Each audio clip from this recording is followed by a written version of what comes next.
क्यों नहीं कुछ किया जाए, क्योंकि यहाँ पे मैं पहले भी आ चुका हूँ अलग अलग जगहों पर हमारे। तो एक लाइन मैंने पढ़ी, भारतीय दृष्टि और सिने सृष्टि भारतीय दृष्टि। तो मैंने सोचा कि कुछ ऐसी कृति बनाई जाए जहाँ भारतवर्ष के एक कल्चर से लेकर अमृत महोत्सव को जस्टिफाई करने वाला एक कॉन्सेप्ट है। जो मैंने सोचा और ये मेरे जहन में आया, बहुत यूनिक आइडिया, ओरिजिनल आइडिया आया, और ये तथ्यों पर आधारित आइडिया था। इसके जितने भी एलिमेंट्स आपने देखे होंगे, इसमें मैंने ज्योतिष शास्त्र, भारत के सबसे बड़ी बात फ्रीडम फाइटर्स का माइंड सेट, उनकी मानसिक स्थिति, जबकि हम लोग आजाद नहीं हुए थे, लेकिन हर स्वतंत्रता सेनानी कितने कन्विक्शन के साथ लड़ रहा था। एक फैमिली यूनिट, माता पिता, बीवी, प्यार और दर्शन, प्लस अंग्रेजों का जो हमारे ऊपर उत्पीड़न था उनका, उसको दिखाना बिल्कुल ऑथेंटिक तरीके से, जिसके लिए हम लोगों ने बहुत मेहनत की एज ए टीम। यहाँ पर आए हुए मेरे एडिटर मिस्टर श्रीवास नायडू, खड़े हो गए अभिवादन के लिए, सनी चार्ल्स जी एक्टर हैं, जी एक्टर हैं। तो आर्ट डायरेक्शन से लेकर एडिटिंग से लेकर म्यूजिक से लेकर सारी चीजें इसमें बहुत ऑथेंटिक है। क्योंकि हमारी शॉर्ट मूवी थी तो हमें अपने फ्रेम्स को बहुत बजट में रखते हुए छोटे रखकर ऑथेंटिक रखने थे, तो बहुत रिसर्च हुई और सारे एलिमेंट्स इसमें तथ्यों को लॉजिकल बनाकर मैंने लिखा है पूरा। डबल जेपार्डी लॉ, जो फांसी की सजा होती थी, तो एक केस मेरे दिमाग में मैंने पढ़ा था ऐसे ही, तो मैंने उस पर रिसर्च किया कि एक बंदा जो बच गया था उसके बाद डबल जेपार्डी लॉ आया था। क्योंकि आप एक बार कोई किसी को फांसी दी जाती है तो उसके बाद दोबारा नहीं दी जाती थी, उसके बाद ही वो हैंग टिल डेथ का वो जो लाइन आई लॉ में वो आई, तो मैंने उसको भी इनकॉर्पोरेट किया, कहानी के साथ जेल किया और एक ओवरऑल एंटरटेनिंग वे में आज़ादी के मत वालों का पूरा जो स्ट्रगल था वो दिखाने की कोशिश की। और आई होप काफ़ी मकबूलियत मिली फिल्म को। और जब मैंने फिल्म बना ली और मैंने सेंसर बोर्ड डाली, एक इंटरेस्टिंग चीज़ बताता हूँ, तो सेंसर बोर्ड के जो हमारे आरओ थे उन्होंने मुझे बुलाया, तुषार कर्माकर जी, काफ़ी अच्छी नॉलेज वो रखते थे फिल्मों की। तो मुझसे उन्होंने पूछा, बॉबी जी ये फिल्म में ये कैरेक्टर असली है या काल्पनिक है? तो मुझे बहुत खुशी हुई कि एज ए राइटर मैं वहाँ जीत गया, जहाँ पर ऑडियंस को ये कंफ्यूजन आ गया कि ये किरदार असली है या फिक्टिशियस है। तो मजबूरी में मुझे, क्योंकि सेंसर बोर्ड को आपको पूरा बताना होता है, तो लिखना पड़ा कि it is based on A fiction. नहीं तो वो मेरा राइटिंग का एक तरीका था कि मैं ऑडियंस को स्टेट पर ले जाऊं जहां पर वो कंफ्यूज हो जाए कि whether this character is real और फिक्शनल। तो वो जर्नी रही फिल्म को लेकर। फिल्म का ग्राफ, हम लोगों का बजट कम था तो अच्छे से अच्छा बनाने की कोशिश की और पूरी फिल्म मैंने 1.5 दिन में शूट कर दी थी। प्रिपरेशन बहुत सॉलिड था हम लोगों का, एकदम वॉर फुटेज पे किया था क्योंकि बजट था नहीं, लेकिन फिल्म अच्छी बनानी थी। और लंदन फिल्म फेस्टिवल, लंदन की तरफ से मुझे 2 अवार्ड मिले बेस्ट फिल्म के। That was a big achievement कि उन लोगों ने भी अप्रिशिएट किया, बिकॉज इंटरनेशनल फिल्म फेस्टिवल थे, London shorts, London international film festival का, और London film and TV awards best film milli.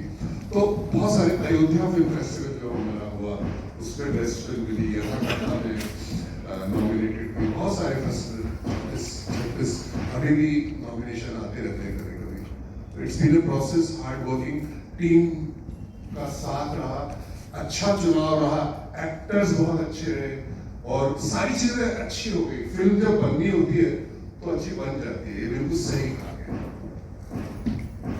Thank you so much, Bonus ji. So moving to the next question. अच्छा, शूटिंग के दौरान आपको कोई ऐसा मोमेंट जो जो आपके लिए ज़्यादा यादगार या चैलेंजिंग रहा हो? हमारे साथ मास मीडिया के स्टूडेंट्स भी हैं। कास्टिंग और टीम सिलेक्शन का प्रोसेस कैसा रहा है इस प्रोजेक्ट के लिए? अगर आप या आंसर कर दें तो भी helpful. For any film, this is especially for mass communication student. मैंने वर्कशॉप में लिए उनके बाय द वे। सबसे ज़रूरी चीज़ होती है जो चीज़ आप अटेम्प्ट कर रहे हैं उसको जेन्युइनली आप अपने पेपर पे या अपने खाका आप जो भी चीज़ दिखा रहे हैं, चाहे फिक्शन ही दिखा रहे हैं बट वो लॉजिकल होना चाहिए और एक कहानी में एक फ्लो के लिए स्क्रीन पे राइटिंग स्टोरी तो अच्छा है ही होना ही चाहिए, लेकिन स्क्रीन प्ले भी बहुत इंपॉर्टेंट है। और सबसे ज़्यादा जो महत्वपूर्ण बात है वो है कास्टिंग। आप उस पर बिल्कुल कॉम्प्रोमाइज मत कीजिए, क्योंकि आधा बैटल वहाँ विन हो जाता है, क्योंकि हर किरदार जो होता है वो राइटर का कॉन्सेप्ट को ही कन्वे करने के लिए होते हैं। कहानी का जो उद्देश्य होता है वो कलाकारों से ही कन्वे होता है। तो बेसिकली मैं एक्टर हूँ, एक्टिंग कर करके ही मुझे पढ़ने का शौक हुआ, पढ़ने के बाद लिखने का, और अभी इस धारा में मेरे को 25 साल के करीब हो गए इंडस्ट्री में, बचपन से ही काम कर रहा हूँ मैं।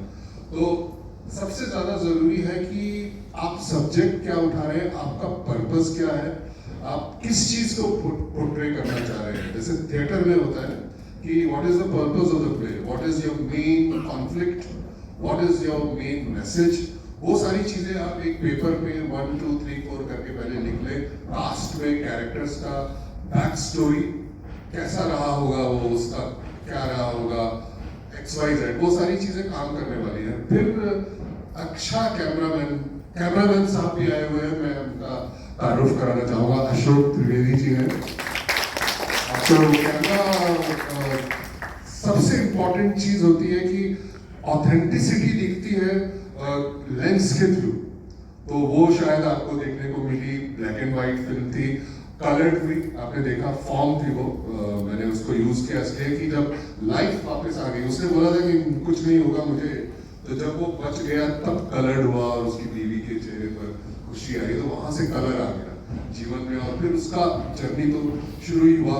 सुभाष चंद्र बोस जी को भी मैंने किस तरह से इनकॉर्पोरेट किया, क्योंकि उनको डेडिकेटेड थी ये फिल्म, क्योंकि उनसे बड़ा मुझे लगता है कि हिंदुस्तान में आज तक स्वतंत्रता को इम्प्लीमेंट करने वाला लॉजिकली और स्ट्रैटेजिकली हिंदुस्तान में नहीं हुआ। He was out of the world.